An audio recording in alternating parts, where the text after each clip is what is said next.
Welcome, everybody, to Get Some Games, Episode 2. I'm your host, Sean, and I'm here with Ben.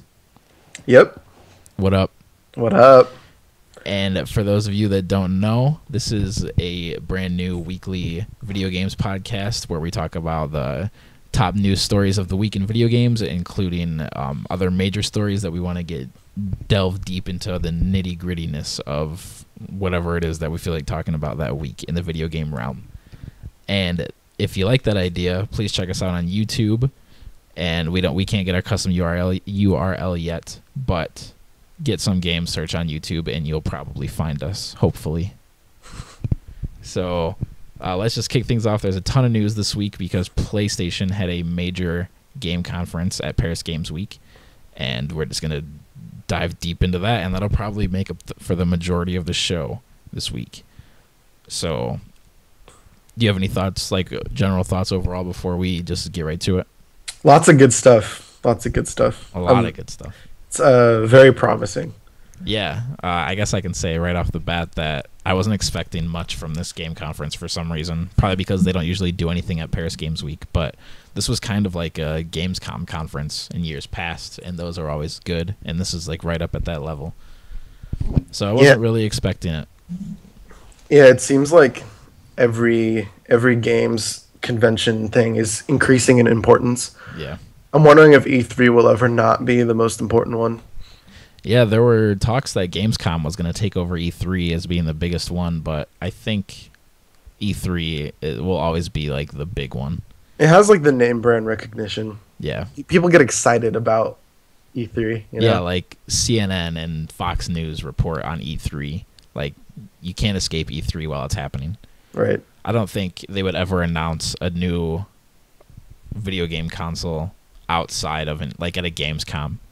Yeah. Like, I know when they announced Xbox One and PS4, they had their own little press conference, but that was like a special thing. I don't think they would announce PlayStation 5 at like Paris Games Week. No, I don't think so either.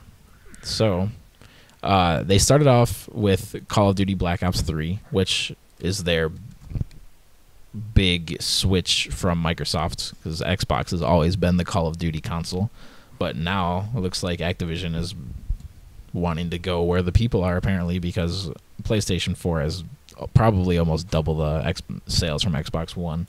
Oh, wow. Yeah. Xbox or Microsoft doesn't talk about the Xbox One numbers very much. They haven't like announced official numbers in a long time, but Sony just announced that PlayStation 4 is at 29 million. Wow. Yeah. That's really good. Yeah. And like major market people like that know what they're talking about are projecting the Xbox One to be at around 15 million. Wow. Which is still great. It looks bad in comparison, but like that's more than the Xbox 360 had at this point in its life. How many does Wii U have? Like 10 million? Yeah. No, I think it's at like, I think at this point it's at like 12 or 13. Okay. Well, I guess that makes sense considering how much bad stigma has been out for that console. Yeah. So I'm not a Call of Duty person at all. I know you enjoy it. So do you have any thoughts on Black Ops 3? Are you excited for it? Yeah, I am. I know my friend is going to get it, so I'll definitely be playing a lot of the zombie mode, at least. No, I like Call of Duty. I like the campaigns. The only one I'm not like a huge hardcore Call of Duty fan, but I've played through the Black Ops campaign, and I really enjoyed that. I really, really like that game, but I haven't bought a Call of Duty game since then. So I think this will be the next one that I buy. Maybe. We'll see. I might just play it at my friend's and not buy it. Yeah, I think Call of Duty campaigns are awesome as well. Like, Yeah. I haven't owned a Call of Duty game since Modern Warfare 2, but more times than not, I like to rent them for a weekend and just play through the campaign, because they're almost always just a ton of fun. Yeah. No, I agree. It's definitely a good rentable game. Yeah. But the zombie mode is why I'll be playing it. That's my favorite Call of Duty mode. Yeah, zombies is awesome.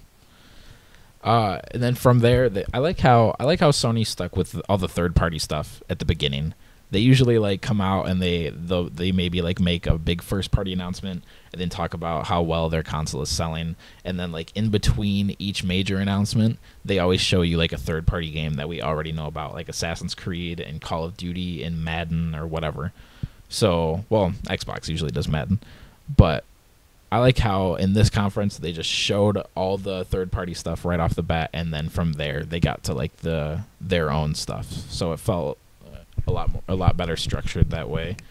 Yep. Because after Call of Duty, they went to Star Wars Battlefront with a new trailer that I thought was awesome. Yeah. I love how it showed Boba Fett like kind of flying over the Sarlacc, the Sarlacc pit. Yep. Instead of because like in Return of the Jedi, that's how he dies. Yeah. Spoiler, I guess, yeah, if you haven't seen it yet. Yeah, that's 40 your years, fault. 40-year spoiler alert. And then it showed Leia and Han and Palpatine in action for the first time in the game, and just this game could not look more beautiful, and I couldn't be more excited for it. Oh yeah, I'm very, very excited. I still want them to do prequel aesthetic stuff like the clones and the droids, but it still looks really, really good, and I'm definitely still excited. And I'm glad that they're adding more heroes, but like who else to the lightsaber are they gonna add? I feel like they're gonna do DLC for the Force Awakens stuff. I think we had mentioned that on our last podcast. Yeah, I'd be surprised if we never see Kylo Ren or Finn in this game. Yeah, I'd be shocked actually. Yeah, like there should be. I'm kind of surprised there's, well, maybe due to like spoilers from how they talk, like if they say anything, or like I don't know, because they have the Battle of Jakku coming in early December. Yeah. And so maybe hopefully they have like a Force Awakens pack. That'd be really cool with Finn and Kylo and maybe Captain Phasma and maybe another map or a few. I don't know. There can never be enough Star Wars content. Yeah, no. I'm almost like of the opinion that the more they saturate the market with it, the better. Yeah. Especially now that it's all canon. So it all matters. Especially for Battlefront, because this game, Star Wars, now that Disney owns it and they're going to be putting out stuff for it all the time, Star Wars is always going to be relevant. There's already like an almost infinite amount of characters that they can use and will be able to use. Oh, yeah. And with something like Battlefront, it's a multiplayer shooter. So if it's good and people love it, then it'll be relevant until the next one comes out. Yep. So if they can just keep putting more heroes and more maps, and it'll like, I can't ever see that as being a bad thing. Oh, definitely not. Until I realized that I spent $200 on this one game. Yeah, the only thing I'm worried about with Disney's whole marketing strategies, it seems like that they're trying really hard to rein in the nostalgia from the original trilogy. I think they're doing that initially to get the older fans excited about Star Wars again, but because like that kind of stuff means nothing to the younger people, really. I mean, like they care about it, but they're new enough to it that they don't need to be reminded why they love Star Wars, you know? Yeah.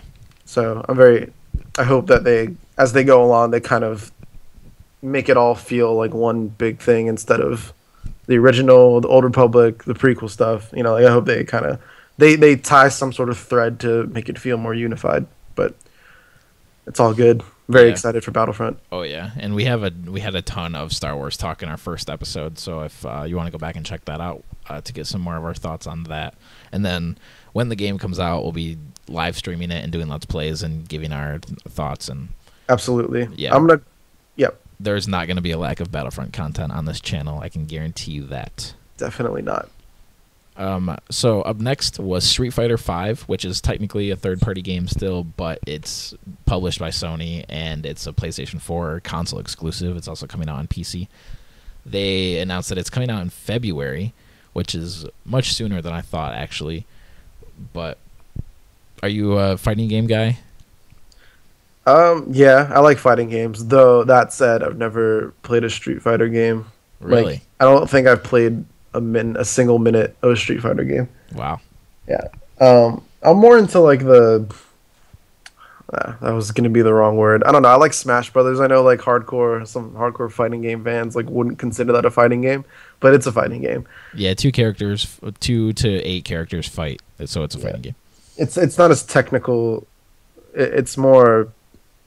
It's different. Actually, it's probably more technical, but it's not skill based. I don't know. There's a difference, but no, it looks really good. I probably won't end up buying it, but you know, it looks very exciting for the people that are really into Street Fighter. Yeah, Street Fighter is always a huge deal. I love fighting games, but Street Fighter is one that I'm actually not that into. I'm a Mortal Kombat guy myself. Mortal Kombat X is incredible in that sense, but Street Fighter 5 is obviously a big deal.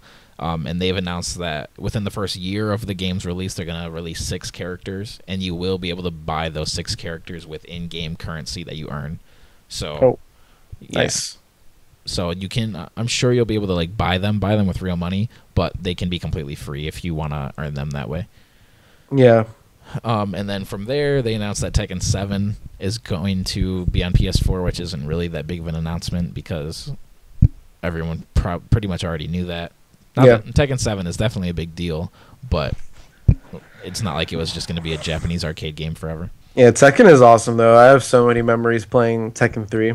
But it was always really annoying because I couldn't save the game on my... Because I played the PS1. It was on the PS1, and I played it on the PS2. Oh, okay. And I don't know... I don't remember why I can save it, but it would never save my game. And that was always really frustrating. But that game is awesome. Yeah, it's so much fun. And then... Let's see. They mentioned Battleborn, like, just that they announced the beta. Nothing crazy.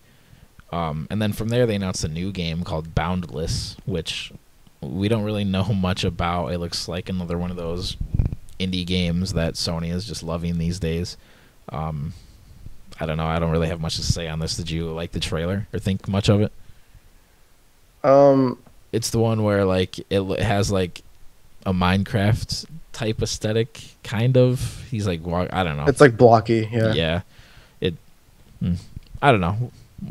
I have to know more about that game before I really kind of try to form some kind of opinion on it. It looks interesting. I don't know how excited I am about it. I don't know why with the open world fetishes for games now. I feel like it's the new thing. Like in the 90s, it was side-scrolling platformers. In the early 2000s, it was 3D platformers. Then it became first-person shooters, and now it's open world games. Yeah, the market is so oversaturated with open worlds, and I feel sorry for all of them because Fallout 4 comes out next week and is going to blow them all away. Yeah, and also it doesn't seem like a lot of developers really understand how to do level design for an open world. Yeah, and story design. Yeah, it's different. I don't want to say it's harder, but it's like it's not as like, I don't know, but it just doesn't seem like a lot of people really know how to make it work very well. So I hope that we stop doing that, getting hooked on one type of style. I mean, there's definitely games of other styles, but like indies are still obsessed with being in 2D, and I understand that's probably because of budget reasons. But you know, I'd like to see more and more diversity. I think the more diversity there is, the better. Yeah, definitely. I do like now though, like if there was ever a time for open world games to come out every week, I guess now is a good time because with the power of the current gen consoles, like they can have a game with the meatiness and openness as Skyrim, but now they can make it look like a game like God of War or or The Last of Us or like the linear games where they can focus more on how it looks and not just what's there. Like they can, you know what I'm trying to say? Like, yeah. Like how last gen, a game like an open world game, you couldn't make it look like super beautiful, at least the textures and the character models, because so much graphic and computing power had to go to other things. Whereas a game like The Last of Us, where it's a linear game, you could focus more on making all the smaller amount of things look incredible. Yep. But now you can do both. You can have a game as huge as Fallout 3 and have it look as beautiful as The Last of Us. Yeah. One thing I am worried about with these open world games is like the whole cost creep of how games are so expensive now. And I think that publishers, because I don't think this is the developers' fault. I think that publishers need to kind of realize that it's okay to make less expensive games, sell them for cheaper, and just have smaller, not smaller profit margins, but smaller overall profit because more people will buy the more expensive games. But I think just in general, we need to like there can be like really short games and really long games, and like I don't know why we have a standardized pricing system to begin with. It seems so arbitrary. Like, there's no reason Destiny should have costed $500 million to make. Yeah. Like, I don't like. I think it's a fine game, but like $500 million. That's more than a lot of movies. That's probably more than most movies. Yeah, it is. I think Pacific Rim had like a budget of 275 million. So that's insane. And that $500 million game is being sold for the same amount that a $60 million game is. Yeah. Either the $60 million. I think the $60 million game should probably be cheaper. Right. Yeah. In general, games, like, there's no reason every game has to be $60, but that's a whole can of worms for another conversation. Yeah, like publishers have came out and said like there are games that they could have sold for $40 and made a profit, but they don't want to be looked at as like a lesser title. They think like, oh, it's only a $40 game. There must be something missing, or it's not as beefy as a $60 game. Yeah, I think consumers need to change their perspective, but not only that, I think that it's the industry's fault. Like, they kind of did it to themselves. Yeah. And that's kind of... Human psychology is weird like that. But hopefully, I think we're starting to rein it back in some. I think we're diversifying. Like, a lot of these games, like, we're getting back to more colorful games, which I'm happy about. For a while, everything was, like... brown. Stewed and brown. And now, I don't want to say ugly, but, you know... Just not... Yeah, like Gears of War is a beautiful game, but it's a very brown game as well. Yeah. I'm very glad we're getting away from one style. Yeah. And like going back to the pricing model real quick, indies are making the strides, kind of like you can have a $5 indie game or a $20 indie game and everything in between. So like that's nice, but like the Ratchet and Clank new game that's coming out is only going to be $40, which I think is great. Yeah, and they haven't said like, oh, this is a budget Ratchet game, this is like a shorter Ratchet game, this is a full-blown Ratchet game, and it's only $40 for one reason or another. So that seems to be making strides in the right direction. Yeah. But at the same time, we don't want to get carried away, because then Activision may say, well, you know what, you're right. Destiny costs $500 million to make. We're going to sell it for $80. So yeah. And the thing is that the quality has to match the price. Like Ratchet and Clank, as long as it feels like a fulfilling experience by the end, it doesn't matter if it was 10 hours or 30. What matters is how satisfying those hours were, right? Yeah, so, like Journey was 3 hours long for me, and I spent $15 on that game. If I would have spent $60 on that game, I would have not felt cheated at all. I would have been like, that 3 hours was incredible. Yeah, it's about the quality. I mean, I prefer more quality hours in a game, because, you know, variety. But I think that, you know, DLC is kind of a good way to mitigate that a little bit. But like cheap DLC, make like a 5-level pack for like $5 or something. Like, don't cost it unfairly. So cheaper games with some future DLC to expand on the content. You know, there's just so many ways that it can be done to make it better. And I'm glad the Ratchet and Clank game is $40. The only thing that I am concerned about is that Ratchet and Clank Into the Nexus was very clearly a budget title. I mean, it was the performance of the game itself. I think it ran at like half the frame rate as usual. I think it was shorter, which is fine, but like the levels themselves felt more cookie cutter than previous games. Yeah. So I'm hoping that the new Ratchet and Clank doesn't suffer from that. It doesn't look like it's going to suffer from that, but it's just something to keep in mind. Yeah, it seems like it's going to be just as full blown as like a Crack in Time, but maybe not. It looks amazing though. Yeah. Speaking of which, that trailer. Yeah, the was trailer. Really awesome. Like, I know that's been Ratchet's thing for quite a while, to say it looks like a playable Pixar movie, but I think we can finally say, like, okay, it actually really this time does look like a playable Pixar movie, and we can stop saying that now, because it does. It's beautiful. Yeah. I mean, it was... Dr. Nefarious is confirmed to be in the game. Yes, which I said last week needs to happen, so I'm really glad it did. Yeah. So I'm really happy about that. I'm so glad that they can... Sony as a company can kind of accept that it's... Ratchet and Clank isn't going to do, like... I don't know. Like, Halo numbers. Like, it's okay that it sells less. And I think that's important for developers to realize that you don't need to sell 10 million copies to be successful. It just has to be balanced with the budget. So it seems like Ratchet and Clank probably had a smaller budget, is probably a smaller team, but they can still make a great game, and that's what's important. Yep, exactly. So and then from there, one of probably my biggest announcement for me for the show is Housemarque, which is a indie studio that's worked very closely with Sony in recent memory. They make Super Stardust, they make Resogun, which is a top 3 PS4 game for me, and now they're making Alienation. They made Dead Nation. They announced a new game called Matterfall, which is a weird title, and we have to put fall at the end of every game now. But it looks awesome. Like, Housemarque just does not make bad games, and I'm super, super excited for this. At first, at the beginning of the trailer, I thought, like, they're making a fully fledged out AAA game, but then the camera kind of, like, swings around and he runs, like, it looks more of, like, a 2D thing, and I'm thinking that's more of what the game is going to be. Yep. More like a Resogun or an Outland kind of thing.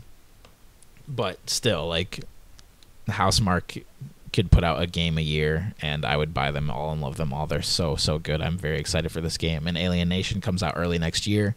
Matterfall will probably come out late next year or early the year after.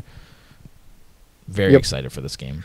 I love Resogun. I love Housemarque. It's awesome. What's kind of interesting about this trailer and what games in general now is that some of them looks so good that, like, I'm not sure if it's a CGI trailer or not. Yeah. Like, you can usually tell when it's with human characters because they just never move completely naturally. But, like, in Matterfall, the character has, like, a mask as a helmet covering his face. So it all looks very, like, I don't know. It looks good. I've never played a Matterfall. Sorry, I never played one of their games, but Matterfall looks good. Yeah. Now that you have a PS4, you got to play Resogun. It's so good.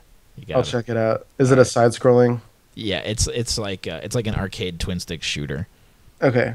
Yeah, so if that's your thing, or if you enjoy that at all, Resogun is like top quality. Have you ever played Dragon Force on the computer? Dragon Force? Yeah. No. Yeah, it was just an online, not like it was like a web browser game, and it was really fun. So I think that's probably what Resogun is like. Yeah, just based on the screenshot, that's what it looks like. Yeah. It's similar to. Yeah, Resogun. Resogun was the first free PlayStation Plus game for PlayStation 4, and it's like they could have sold that game for like $60. I have dozens and dozens of hours on that game. Oh wow, it's so much fun. All right, and then for Matterfall, for the 1 millionth time, they talked about No Man's Sky. My hype for this game is at 0. Yeah, me too. I just don't care. Like, I know people look like they are so in love with this game and that it's the biggest game ever, and like it just looks like it's so not for me. Just like, go to one planet, you find this dinosaur-looking thing, you name it. You go to the next planet, you name this other thing, you find this plant, you pick it up, you go somewhere else. It looks so boring. Yeah, I mean, like, the game looks like aesthetically good, like the graphics, it's very pretty, but if you don't have a reason to explore, then, like, some people can explore just for exploration's sake, but usually there's like a goal in mind, and I think basic game design dictates that there has to be a goal in mind. Like, I know that's some of the issues people have with Skyrim, is that it just throws you out into the world with like no reason to go explore anything. So, and that seemed like No Man's Sky. It's like procedurally generated, so the level design like can't be as good as it would be otherwise.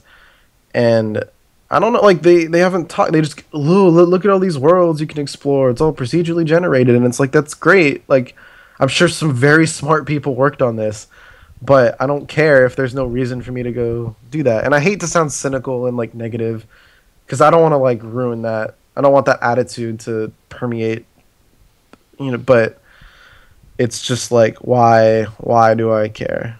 Yeah. I was really excited when I first saw it, but they haven't done, has there been any information on what it's going to be? No.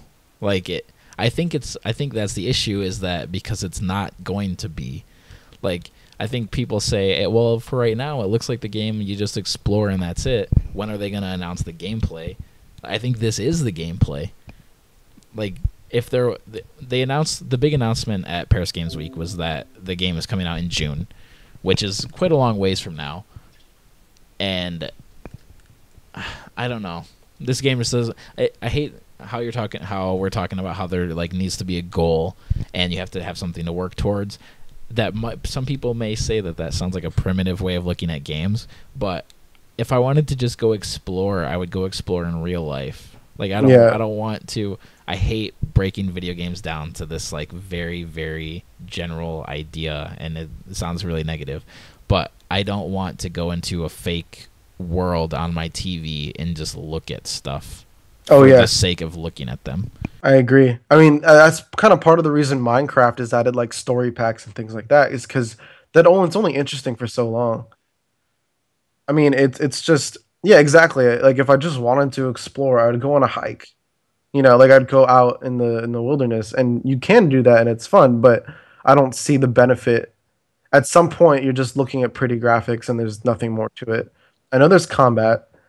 You know, you can explore. There's ship combat, but I think when I say goal, it doesn't have to be a story goal, but I think there has to be some sort of tangible goal. Like MMOs, for example, go on forever, but there's goals. Defeat this boss, find this specific thing. If like all I'm doing is looking and discovering things, it's what impact does that discovering things have? You know, you can't just discover things for discovering things' sake.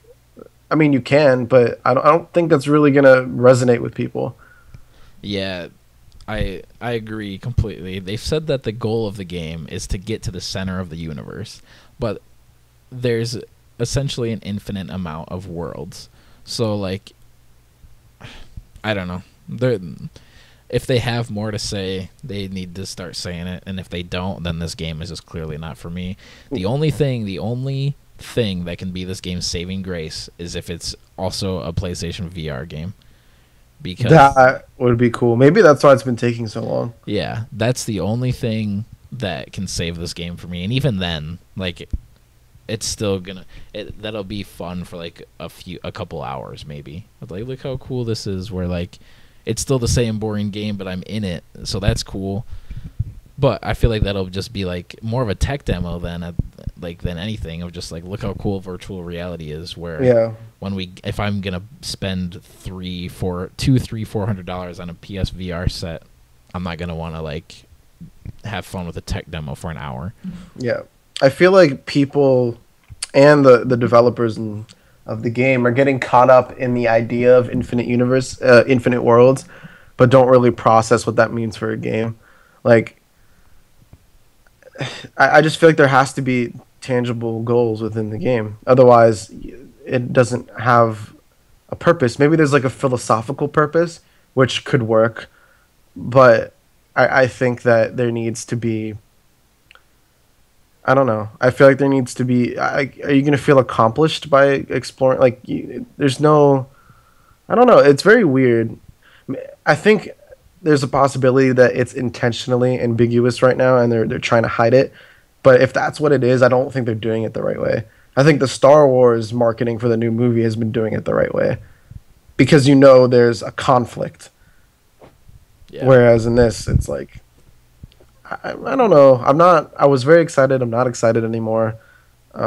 People in the comments, let us know if you're excited. I'm not trying to be negative. It's just, I don't think we've been given a reason to care, personally. And some people will say you shouldn't need a reason to care. I disagree with that, like, fundamentally. But yeah, and if I think this game is also suffering from, it's just been, we've known about it for too long. Like, by the time the game comes out, it will have been announced 2 years, either 2 or 3 years beforehand. So, like, if a game like this is announced and then 6 months later it comes out, then yeah, that's different. But for it to just like marinate for so long, it's just too much. Where like, by the time, I feel like I'm sick of this game already, and it's not even out until 7 months from now. Yeah, I don't get it. I'm sure some people will find value, but I think overall it's going to be seen as a disappointment, unless there's a story or something. Yeah, and last point I want to make on it is, like how you said, with the infinite worlds and stuff. Like it sounds like a really cool thing when you first announce the game, to get people to say like, whoa, infinite worlds. Like when they take it, like when the creator of the game takes it to the Late Show with Stephen Colbert, and he tells all these people that really have no interest in video games, like tens of millions of people watch the Late Show, and obviously some of them don't care about video games at all. And when this person tells them, here's a video game with an infinite amount of planets on it, you instantly think like, oh, that sounds really cool. Look how crazy it is.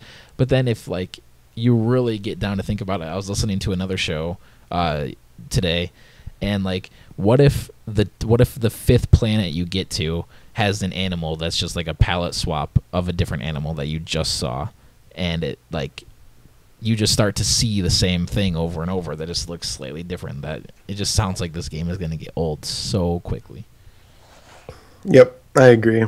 Well, let's move on before we just get too salty sounding. Yeah, I feel bad because it's a small team and they're super ambitious, and I know people are excited for this game. But yeah, I have no doubt. I have no doubt that the people working on it are passionate and are ambitious, but I think they need someone that's going to reel them back in and be like, hey, we're still making a game. And just because a game can be simplified into a tangible goal doesn't make it less of anything than any other form of art. Yeah, like I'm not saying they need to make it a first-person shooter and turn it into Halo with multiple planets. Like, yeah, they definitely don't have to do all that. But give me some kind of reason. Yeah, I mean, like, think about it. Like, the goal of music is to resonate with you on some level. Like, I think you can boil it down to it's not an effective piece of music if it doesn't make you feel any sort of way. Yeah. So, yeah. All right, yeah. Moving on from No Man's Sky, they announced a new downloadable content for Bloodborne called The Old Hunters. I really liked Bloodborne when it first came out. I'm not a big fan of Dark Souls or Demon Souls, but Bloodborne was able to grab me. I played it. I never beat it. I might get around to beating it again someday, but I'm kind of past Bloodborne now. Sucks to go from one negative thing to the other, but Bloodborne is awesome, and it's one of my favorite games of the year. But the fact that it's getting more content is definitely not going to do anything for me.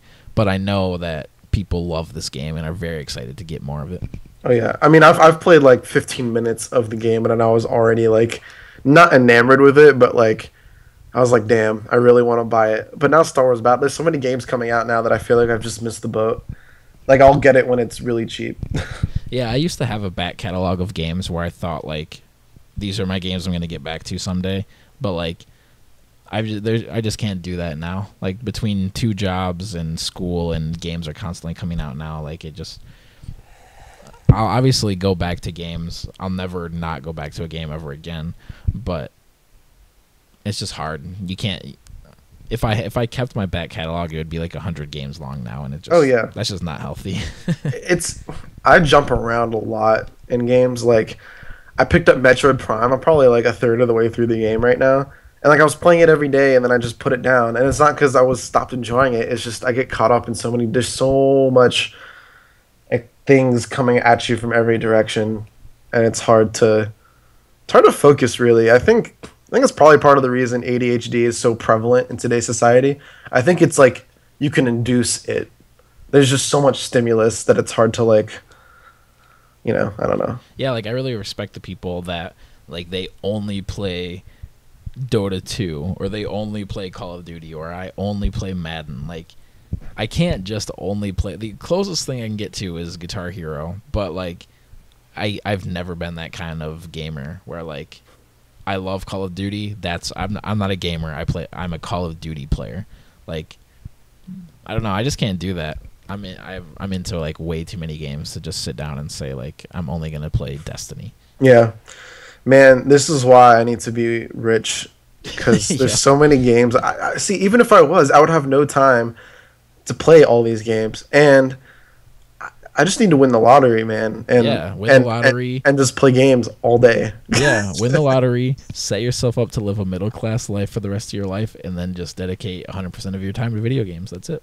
Yep. women and video games and food is like would be my ideal life. An awesome girlfriend, Yep. video games, and then filet mignon. All the and all the time in the world to play them. Yeah, it sounds like paradise, but we live in a world where we have to work and do things. So Yep. that's unfortunate. That's the way it is. Yep. From there, they announced the Drive Club DLC slash. It's a standalone title, but if you just want to do this, but it's also just an add-on if you already have the game called Drive Club Bikes. Can Go ahead. I was going to say, can you explain to me the appeal of realistic racing games?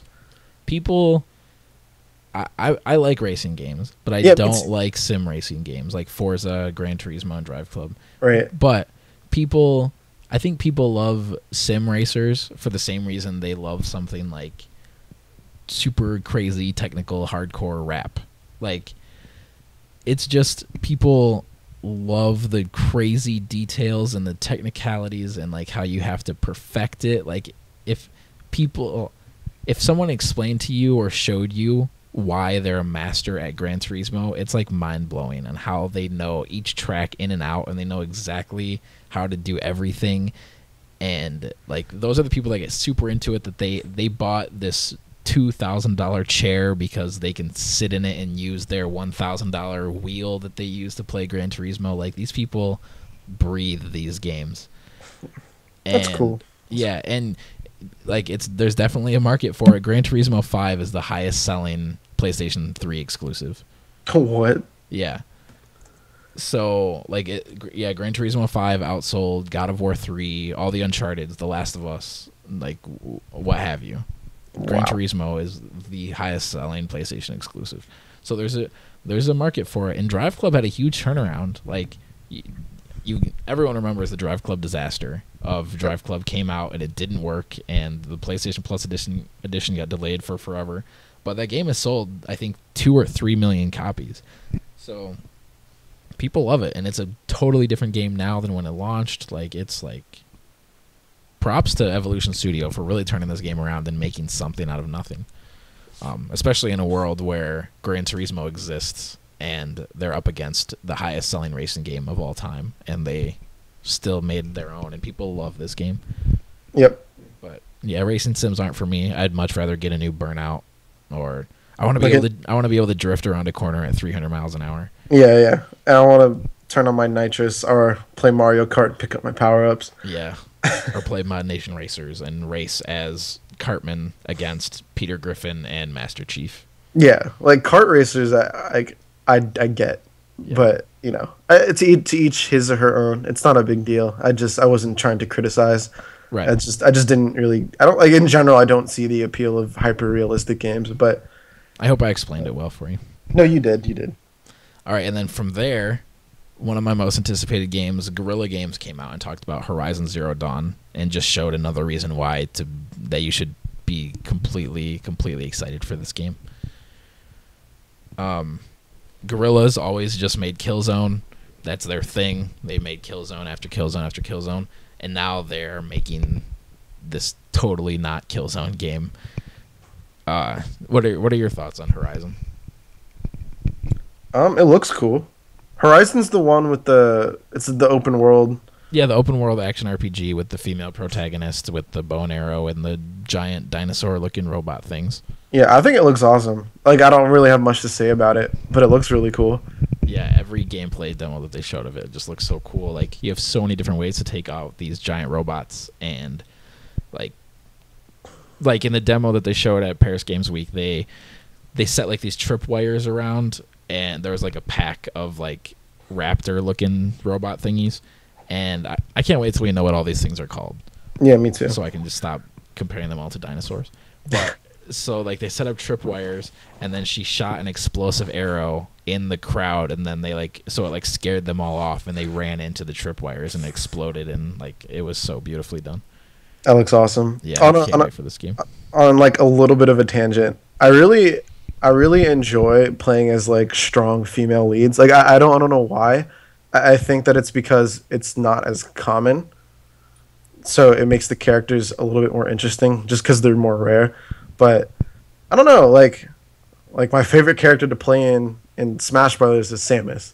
So it's just so that it shouldn't matter, but that is another one of the reasons that I'm excited about it is that we get another female protagonist because we don't have enough, I think.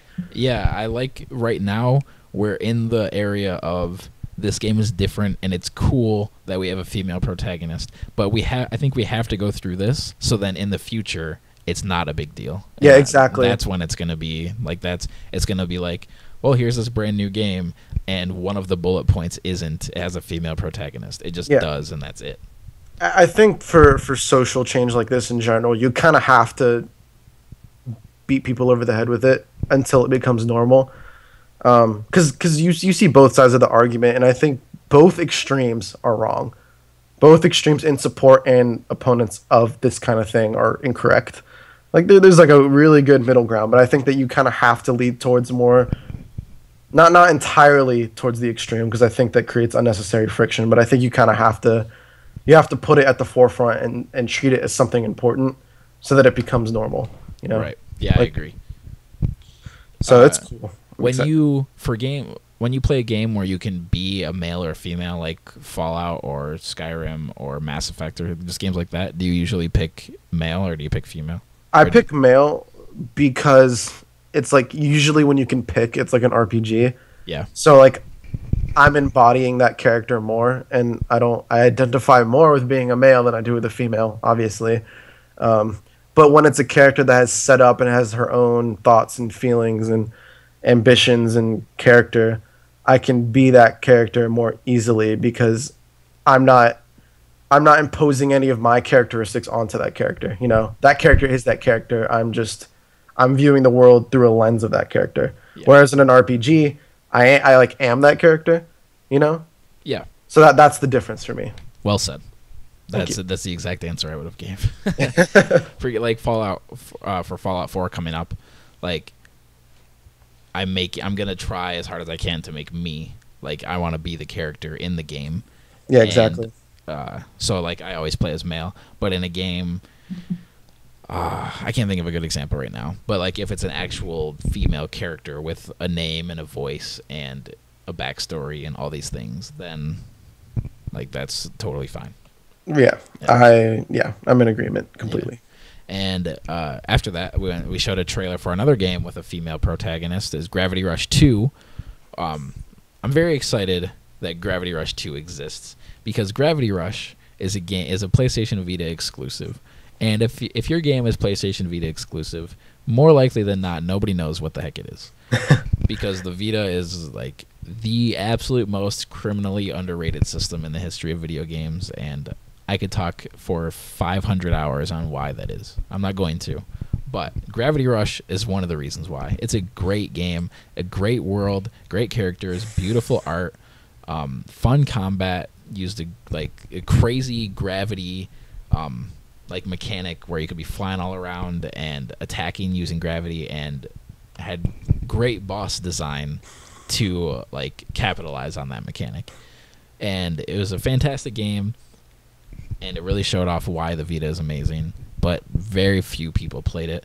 Gravity Rush 2 is now on PlayStation 4, which is a massively successful console that hopefully this game does well on. And luckily, they are remastering Gravity Rush 1 and putting it on PS4 to get people in the door, so then they can then buy Gravity Rush 2 and know what's going on. So I'm very excited for this game as well, and it looks gorgeous. Yes, it does. I don't know anything about Gravity Rush, but I'm excited about this. It looks cool. Yeah, the main character's name is Kat, and she has a cat as well that like kind of helps with her gravity powers. Like, it's hard to explain. The game is in Japanese, so hopefully Gravity Rush 2 isn't in Japanese. Like, it'd be nice to have an English version, but that's not too important. So from there, we have an Uncharted 4 multiplayer trailer. So you're just playing... Have you played all the way through Uncharted 2 and 3 yet? I know you started them. No, my discs are kind of going haywire. I'm probably going to go grab the PS4 collection. Might do that like today, but it's like... No. It looks good. though. Yeah, The multiplayer. I was really, really big into the Uncharted 3 multiplayer, and it looks like Uncharted 4 is going to be awesome. I want Uncharted 4 as multiplayer to make Uncharted like Gears of War or Halo, where like with Uncharted 4's awesome single player mode. Like you buy Uncharted 4 for the single player mode for the story, but then it also has this amazing multiplayer that keeps you around for years and years. Yeah. Especially if this is really the last Uncharted. I want to play it for as long as I possibly can. Yep. No, I'm in agreement. I mean, I'm already an Uncharted fan. I've only played the first game and partway through the second game, so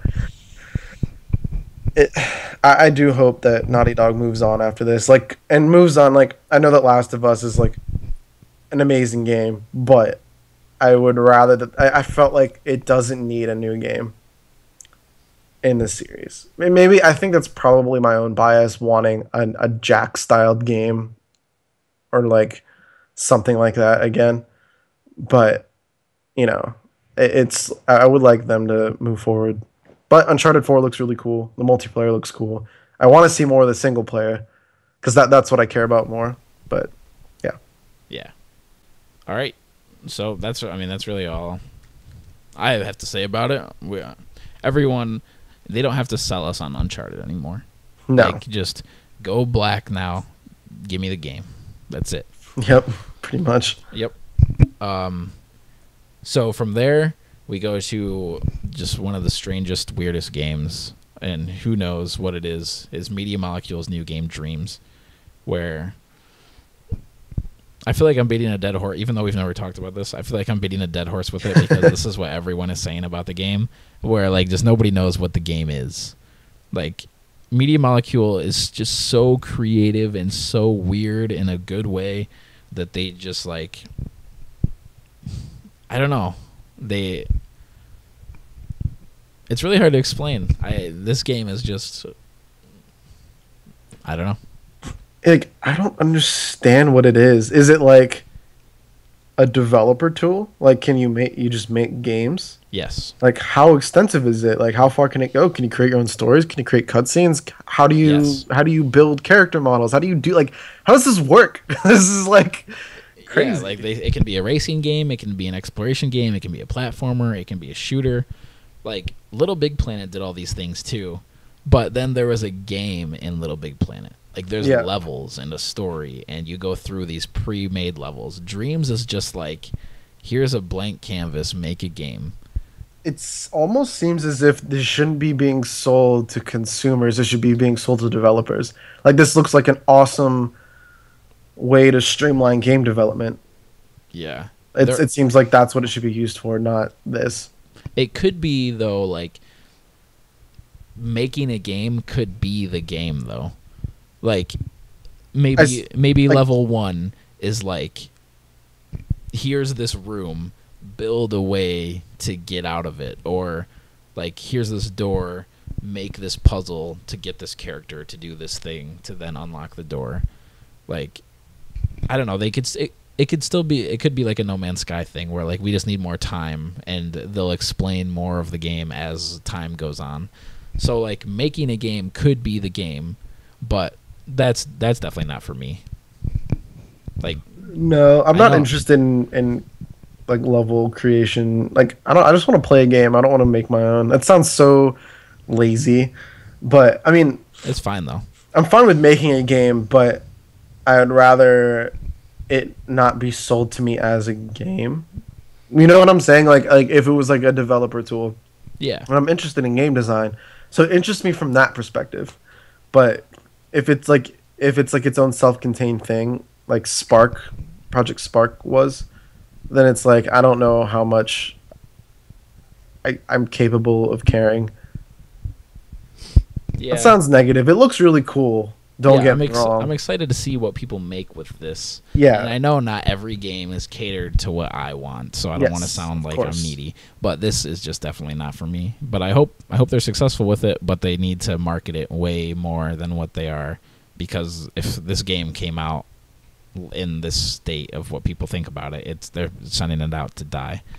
Yeah. But there's a long ways to go, so I'm sure they know that. They're not stupid. They'll get the message out there. Yeah. I want to see where it goes, but like just from what I've seen, it's not. It doesn't look like it's gonna be for me. That's fine. Not every game has to be for me. So Right. I want to see what people do with it. I want to see where it's gonna lead. I think the ideas being presented here are interesting for development purposes, for game design. It could it could be one of the first steps to like revolutionizing game design. Yeah. So we'll see. All right, and then from there, the man himself, Mr. Shuhei Yoshida, came out and started talking about PlayStation VR. He opened with Until Dawn: Rush of Blood, which is an on-rails VR shooter, which for some reason they want to tie into the Until Dawn name. I love the game Until Dawn. I thought it was so much fun. It was like a great story and great characters. Like I loved it. It's very, I was gonna say underrated game, but I think it's coming into its own. People really enjoy it, and it has huge critical success. That's for sure.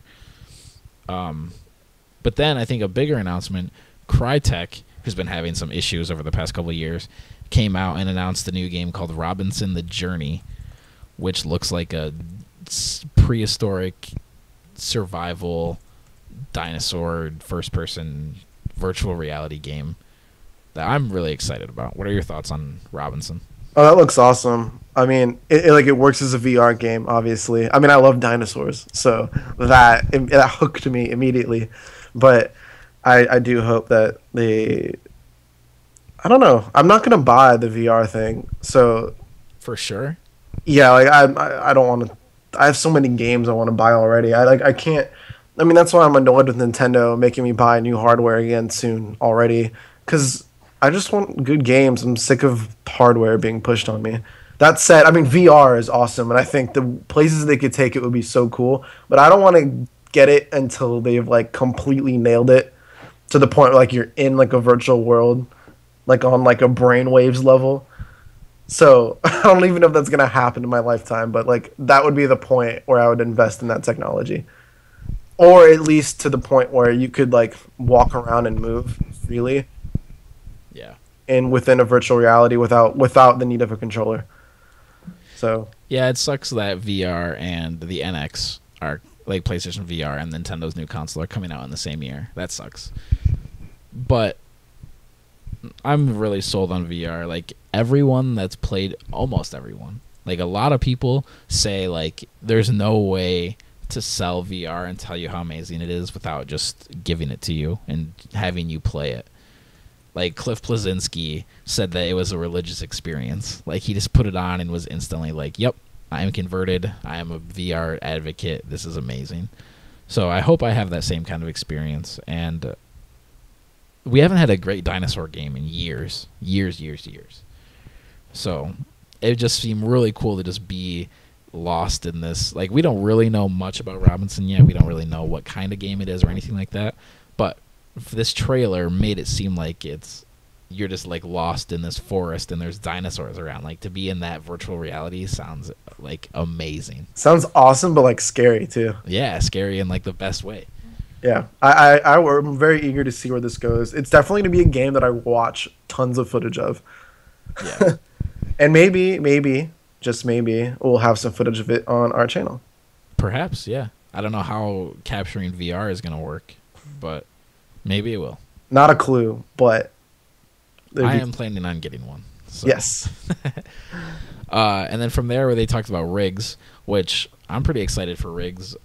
It looks like it's a game that's, at least in my, like, this is my own spin on it, hopefully captures that Rocket League appeal, where it's like a sports league, but there's shooting in it in first person, and you're flying all over the place, and it's super fast paced. I hope it doesn't make me sick, but if something like this works with VR, this could be like a game changer, where like this is super fast paced, violent sport, flying all over the place virtual reality game. It sounds like these are the kind of games where virtual reality is like made for me. Yeah, looks fun. Yeah, That's like, even not a VR game, it looks like it'd be a ton of fun. Yeah, I was gonna say that. Like it looks. I think that's what's important, is that it looks like it'd be a fun game without the VR part. Yeah, that's how you make VR fail, I think, is if it's like, here's this thing, and now just shove VR into it just for the sake of it being virtual reality. Yeah. Like, you have to build it from the ground up. It's a great game, but it's also great because of virtual reality, and that makes it better. It's not just like an add-on, shoe-in thing. Like, yeah, just throw it in there. So, a great marriage of the two is what's going to make VR sell, in my opinion. Yes. No, I agree. But a weird thing, on that note, Tekken 7 is going to have a virtual reality mode. Why? So, I don't know how that's going to work, but maybe it'll be cool. I don't know. I mean, it could be, but it just seems like... It seems a little gimmicky for a fighting game. Yeah. For a non-first-person fighting game, I should say. Yeah. That's odd, but we'll see. Could be cool. Yeah, I don't even know how you could do virtual reality not in first person. Like, Yeah, no. Are you like would it be like you're a crowd spectator, but then how is that different from looking at it on your TV? It almost seems as if it's not first person. It's entirely pointless to make it VR. Yeah. Because then it's just like you're sitting in front of your TV an inch away. Yeah, it's almost like the equivalent of 3D movies, where the idea is to make you feel like you're in the game. And I guess it could still accomplish that, and it doesn't need to be first person for that purpose. But then it's like, why does it? I almost feel like it just doesn't need to be virtual reality. Maybe it adds an element. Like there's this new platforming game, like in the vein of the old school 3D platformers, coming out for VR, and I'm like, see, the game itself looks good, but it looks like it's gonna be not a good game because it's VR. Like, it just seems like a game that should not be VR. Yeah. And it's very, very weird. I think there's a balance that I don't think we have enough to go on yet, so I shouldn't make any like conclusive statements. Yeah, maybe they've got some super genius idea that only works in VR and it's great. Yep. We'll have to see. From there, a game that I think really, really works with VR is they announced a new Gran Turismo game called Gran Turismo Sport. And if they can make you feel like you're actually driving a car, then that sounds great. Especially with the guys from at Polyphony with Gran Turismo, because Gran Turismo has always been a masterclass in driving simulators. Yeah. It's weird. I don't know why Sony felt the need to make Drive Club at all. It's weird to have two first-party driving sims. Like, it just seems like they're just competing with themselves now, which is like, I don't know. Like we got to earlier, driving sims aren't really our thing, but we definitely recognize that Gran Turismo is huge and a big deal, especially for VR. If you want to get VR headsets, the more VR headsets they sell, the better, because then developers will put more time and effort and money into making the games good. Yeah. Because if they send VR out to die and nobody buys them, then it'll be dead forever, like the Vita. Nobody makes good games on Vita because they don't think that they're worth it. So if you get Gran Turismo and Until Dawn and Riggs is good and all these games and people buy VR right off the bat, then that's how you need to succeed. Yep. Do you think that the technology is there to make this super successful? Like, I almost feel like there needs to be like a body controller that you buy with it, where you can, like, you're almost in like a treadmill or like an elliptical, but it's connected to the world so that you're moving on the treadmill, but that way you're stationary but can, move around. I agree that would obviously be way better in some way. Like, maybe not like a treadmill, but like if you're in a small room even. Like, in 50 years, well, besides the fact that I'd be 70 years old, but like, let's say I was 20 in the year 2070, and I could buy a virtual reality room in my house and like be transported into a world like that, then yeah, sure, that's like way better. But I feel like we don't have to have nothing until we get to that point. Yeah, that's fair. Like, if right now we can put a helmet on our head and say, like, okay, your head is now the right analog stick, and it feels like you're in it, and it sounds like you're in it, then sure, I'll take that. Yep, that's true. That's fair. I want Sword Art Online level of like being transported into a virtual world, like your mind. That is the ultimate. Yeah. Oh man, I'm scared of that though, because I don't know if I want to leave. Yeah, like what if it's just so much better? Yeah. I would go every single day. I mean, why wouldn't you? Yeah, like I would go to work. I would spend at least an hour in my fantasy world every day. Yeah. But whatever. Okay, and then from there they showed more footage of Wild that got announced last year at Gamescom. I don't have much to say on Wild. It looks cool. It looks fun. It kind of. I bet the people that created Wild were kind of pissed when they saw that Horizon Until Dawn is coming out, because it looks like they're very similar games. But Until Dawn is obviously going to be like a bigger first-party AAA push game. But it still looks fun. I like how they use the animals and they interact with animals and the wildlife a little bit more than just straight up, I'm gonna go stab everything. Yeah, yeah. I mean, it looks cool, but it looks like the American wilderness, and like as a setting in general, I don't find the American wilderness very interesting. I know a lot of people do, but just not me personally. Yeah. I like more like fantastical looking places like a rainforest or like any other wilderness anywhere else on the planet. Yeah. It sucks. It's hard because like right now in my head, I have so many games that I'm already excited for that when something like Wild comes out, it's hard for me to get too excited for it like right now. When we get closer and when we show more things and when it's more like relevant in my head, then maybe I'll show more excitement for it. But especially like with Fallout 4 coming out next week, it's just so hard to get too excited about things like that. Yeah, that's completely fair. Yeah. Oh man, Battlefront 2 weeks. I'm so excited. Yeah, and Battlefront is the week after. Oh dear. What a time to be alive. Time to be alive. Yep. Yes. Man, you know, it's like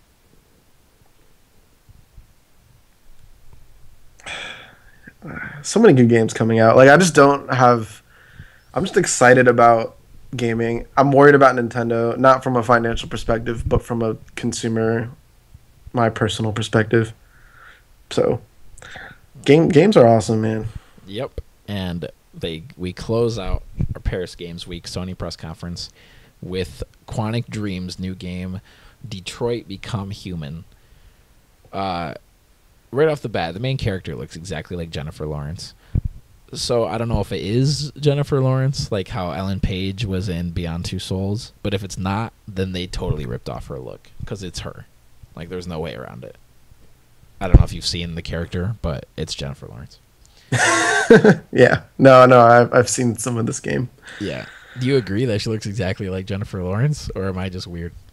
And everyone else on Twitter. What exactly is the game called again? Detroit Become Human. I need to see it again. Yeah, but like it's Quantic Dream's new game, so just right off the bat we can have an idea of what it's going to be. Oh yeah, like. no, that's a Jennifer Lawrence. Isn't she? I thought that she did like some sort of like motion capture for this game. Maybe I'm wrong. She might have. They might have even like directly announced it. I don't know, but no, I don't think they have actually. I don't think that Jennifer Lawrence has had any affiliation with this game as far as we know. Like, they haven't publicly announced it, and I don't follow her as a celebrity or anything, so I have no idea if she's done motion capture for anything. Okay. But the main character looks just like her. That's all I do know. It just looks so weirdly, like, it's very strange. It looks so much like her. It's the same with, like, Ellie from The Last of Us looked like, what's her name? Ellen Page. Yeah. Yeah, and how like Until Dawn had Hayden Panettiere and other famous people like actually in the game, like they just scanned them and put them in the game and had them do the motion capture and all that good stuff. So like it could be the case here, but I'm excited about this game because I didn't really like Beyond Two Souls that much, but I loved Heavy Rain, and if they can capture that again, that'll be awesome. I think the story is really cool. I like that it's set in Detroit because I live in Michigan and I'm from Michigan. So to have a big game set in Detroit, I think that's an awesome idea. And because I like how the story is like Detroit was the innovator of cars and motor vehicles, and they like really, they're known for that. Detroit's the motor city. But now in the future, they did the same thing but with like robots and robotic, like human-like creatures. So again, another game that's very far off. I'd be surprised if this game came out in 2017. So, Yes, I agree. uh, so yeah, it's not much to say about it. If you haven't seen the trailer, go see it. The game's very, very pretty. The graphics are incredible, and it just looks awesome. No, it does. I'm not a big fan of Quantic Dream, like the style of game that they make, Yeah. but I know it's going to be really interesting. Yeah. So Yeah, people say like, "Oh, it's not a game. I'm not saying this is what you said, but people say like, "It's not a game. It's a movie, an interactive movie." Like, what's wrong with that? Like, if every single video game was this, then yeah, that would suck. But what's wrong with one game out of thousands to be like this? no, I agree. Who says that you have to have full control of your character at all times and there can't be a cutscene going on all the time? Like, who cares? It's fine. If you don't like the game, then just don't play it. Play your whatever other game you do want to play that you think is a true video game.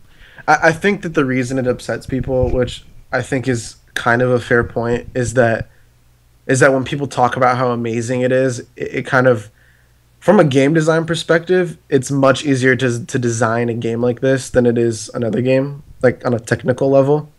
Yeah, so I agree. I think that's why when people are like, oh, it's game of the year, it's like, well, no. I think that's why it bothers people. Because it's like a game like, I don't know, Horizon, the new Horizon game, has a lot more game design elements and effort put into that, the more game-ish part of the game. Yeah. That it almost undermines the work that other people have done to say that this is the best game. I'd say that it needs to have its own genre. Probably does already, right? I don't know what they call them. Like, Heavy Rain is classified, I think, as like a murder mystery story.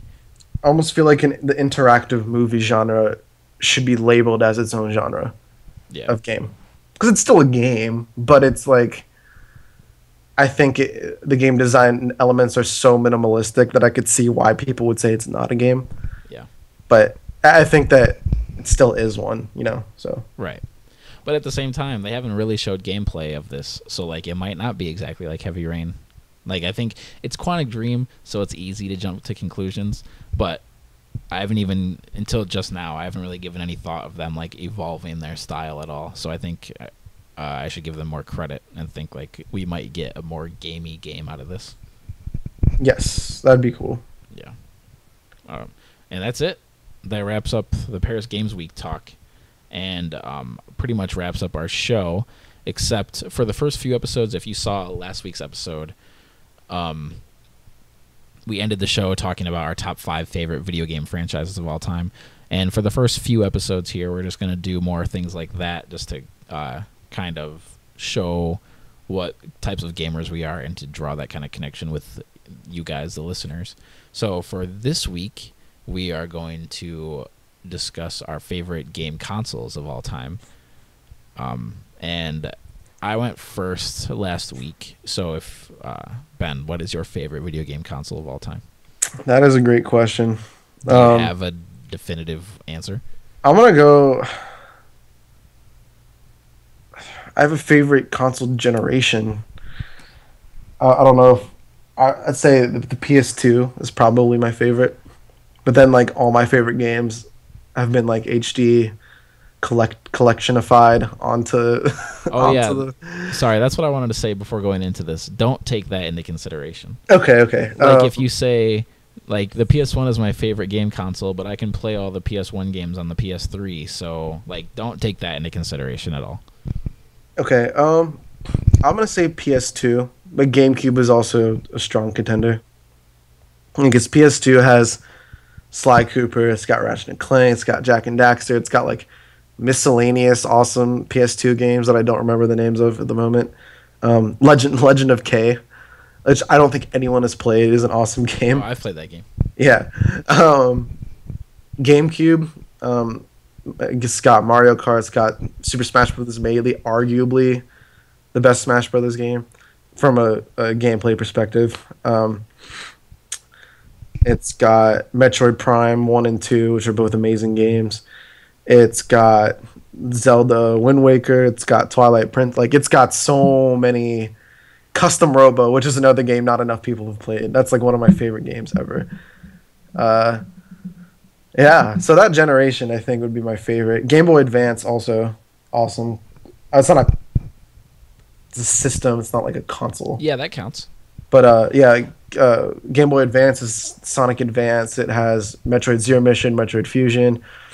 It has a few other games. It has a Tetris right there. All the Pokemon games. All the Pokemon games. It has Wario Land 4. Bunch of stuff. That is a great system also. So I'd say those three. I've never played Advanced Wars. But Advanced Wars is so good. I've heard good things. So probably those three. I'd say if I had to choose one, it'd be the PS2 because Jack and Daxter is my favorite game series. So, all right, a very respectable answer, of course. I would have said PS2 as well, except very slowly that changed, and my answer is actually the PS3. Because I think the third-party games and the PS3 exclusives, like the PS3 exclusives, are mind-boggling good. Like the Ratchet and Clank games, the Uncharted games, the Infamous games, The Last of Us. So they're just like countless, basically. And then third-party games for that console and just that generation in general. There's way too many to name. Like I could go on forever. If you didn't notice, my top 5 games or my top 5 genres or franchises from last week, almost all of them were from last generation, except for I think Donkey Kong and Mortal Kombat, if you want to count that. But my favorite Mortal Kombat game is on PS3, so I count that as well. So, but from like Guitar Hero and Rock Band took off last generation, and there's just too many games to count, and I like the PS3 exclusives way, way, way more than the 360 exclusives. So that's yeah, me too. Not even close. Yeah, so that's why I pick PS3 over 360. But what does Xbox really have that's not a first-person shooter? Gears of War is a third-person shooter. That's true. Forza. It's just they're not that the games themselves aren't good, but they're more generic, I think. Yeah, and just in numbers, like I don't want to get too console war-y because I don't like doing that. But like just the numbers, like Sony has 12 first-party studios and Microsoft has like 4. So, and of those 4, you've got one pumping out Forza every year. You've got the other one pumping out Gears of War over and over and over, and then the other one pumping out Halo over and over and over. So like there's just not as much variety. Yep. This year they have Tomb Raider. But that's only exclusive for the year. They have PS4 is getting Tomb Raider next year. But yeah, I don't want to get too far into this. We can have this discussion in a future episode. Yeah. But yeah, so PS3 is my answer. I'm hoping PS4 becomes my new favorite, though I don't know if it can just because of nostalgia. Yeah, nostalgia for sure. Like, I mean, hopefully by the end of this console generation, I would like to say PS4 as well. I think it's on a good trajectory to do so, but yeah, nostalgia might make that impossible because the Super Nintendo is also like right up there. I'd put that at number 3 behind PS2 at number 2. Oh, you had a Super Nintendo? Oh yeah. Damn. Yep. Nice. the earliest picture I have of me, besides like infant pictures, there's a Super Nintendo in the background. Oh wow. My first gaming console was a PlayStation 2. Really? Yeah, Oh, I wow. did not have a PlayStation. I did not have a Nintendo 64. Dang. Yeah. I know that a lot of people around my age have, which is weird that I never did, but I guess I got into games slightly later. Yeah, like I know I'm just a couple years older than you, I think. Yeah. But yeah, I had an N60. I have like very, very fond memories with Super Nintendo and Mario Kart and all the Donkey Kong Country games, and then with Nintendo 64 with GoldenEye and Smash Bros. And like, there's obviously countless N64 games. And then with PS1 is like the best. The PS1 and the NES are like the 2 best JRPG systems I think of all time. I don't even think that's debatable, to be honest. And I really like JRPGs, Oh, I love them. especially when I was younger and like with no responsibilities. You can put an hour into 100 hours into a game, and it's nothing. Yeah. So And the stories are always, I don't know if they're like good, but I always get super invested in JRPG stories. So, yeah, because I think Japan, like anime and stuff in general is like more melodramatic by nature. Like it just is. yeah, So I think if that doesn't bother you, then it's easier to get super invested. right. So, but PS3 is definitely my answer. I'm very comfortable with that. I don't feel bad leaving out anything, but I'm glad we live in a world where we don't have to pick a favorite and just stick with that forever. Because I've owned every console that's come out since the Super Nintendo, except for Sega consoles. So I'm glad I'm privileged enough to be able to own them all and play them all. Oh yeah. I wish I still owned them. I've always had to trade up, like trade PS1 to get 2 and 2 to get 3 and 3 to get 4. The only like I still own my Super Nintendo for some reason. Like that one always was able to escape being sold somehow. And I still have my Xbox 360 to play Guitar Hero on, but I break out my. It's rare, but I still break out my Super Nintendo every now and then. Man. Video games. Yeah, like that's my thought really with all of this. Is there any word on PS4 doing some sort of software update to allow you to be able to play PS3 games? Because I know Xbox is doing that, and that's like a huge plus that the Xbox One has over the PS4 right now. Yeah, Is that they're doing that? No, there's no word on that because of their PlayStation Now service. I think they should give up. Yeah. I think I said this last episode too, but yeah, we talked about this last episode for sure. You can't give up on it because they spent $300 million on it, so they have to make it work. I understand from like a business perspective why they want to do this, but I think Sony has already built up so much goodwill past like year.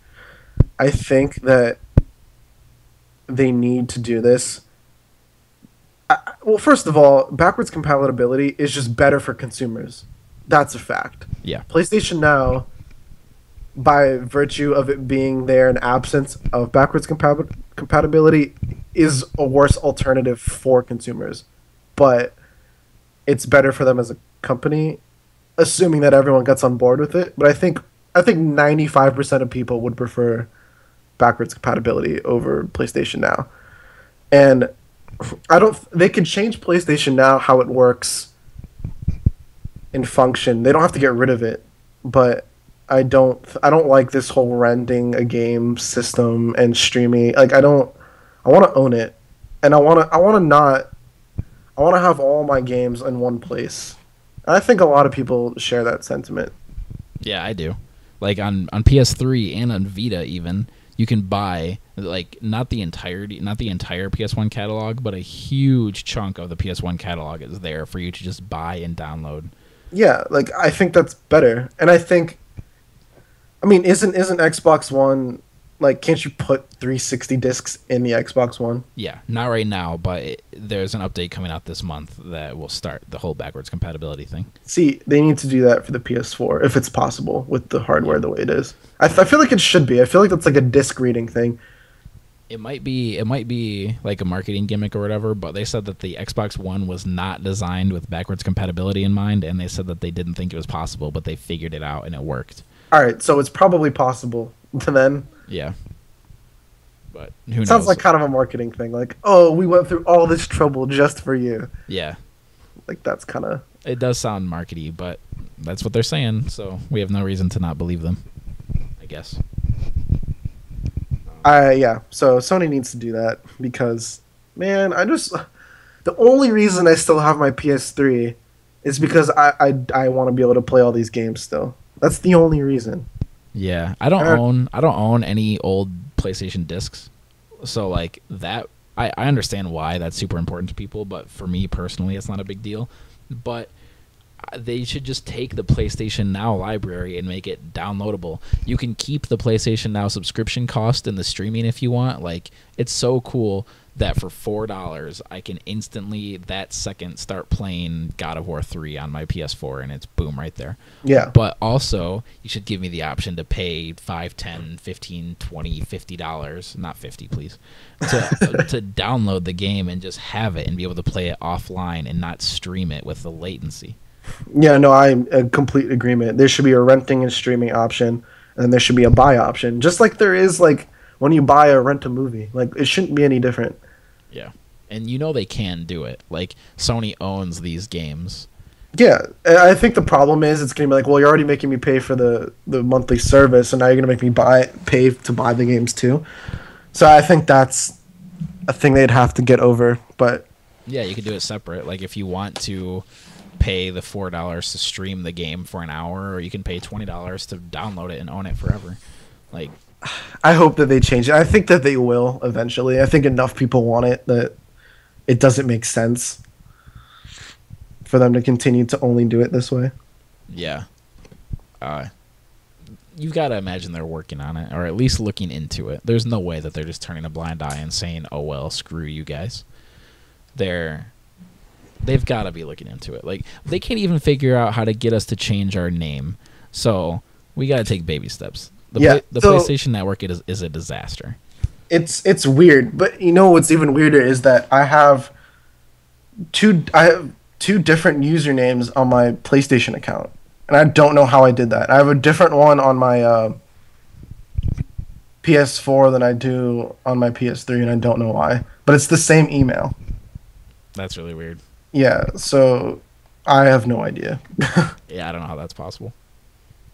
But hey, I just saw I would give Sony $20 to change my PlayStation name, and I know I'm not the only one. That's by far. I bet that feature, changing our names, is requested more than every other feature combined. I would bet on that. I don't understand why that's such a hard thing. Like, when the PS3 launched, the PSN was a complete disaster. Like, the store, when you go to the PlayStation Store, it just opened up the web browser and went to the store that way. Like, so I'm sure everything, the foundation that the PlayStation Network is built on, is probably a complete disaster. And changing it, especially something that significant, is probably so difficult. Like, I'm not gonna try to pretend like I'm an engineer that knows how this stuff works. I'm sure with the way that they set up the structure that it is difficult to fix. Yeah. So I don't think that they're just bullshitting us. Yeah. Like, there's just no reason that if they could do it easily, they wouldn't just let us do that. So yeah, I am predicting though that they will announce that we can do it at PSX next month.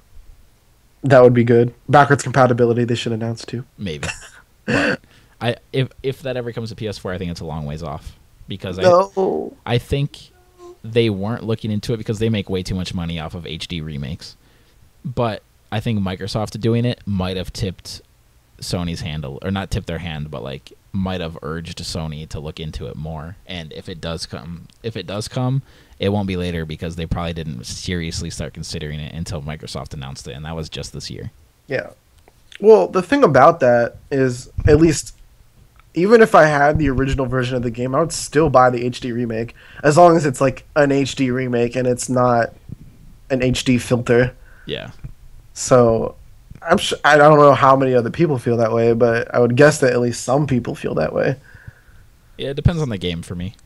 With most games, if I bought it once and played it, I'm not going to buy it again. But like The Last of Us is my favorite game of all time, and I didn't buy that on PS4 when it came out. But to each their own. A lot of people did.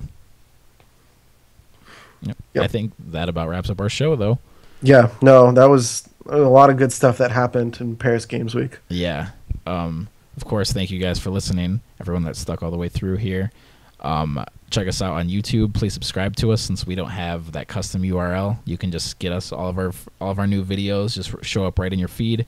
I've been doing some Rock Band 100% videos. I've got a WWE 2K My Career series going on. And we're going to be doing just tons of stuff with all different kinds of games. And we'll be, of course, giving you guys this podcast every week. The best and easiest way to follow what's going on is to follow us on Twitter at @getsome_games. And that's about it. So thank you, Ben, very much for joining us. And of course. Until next week, we're out.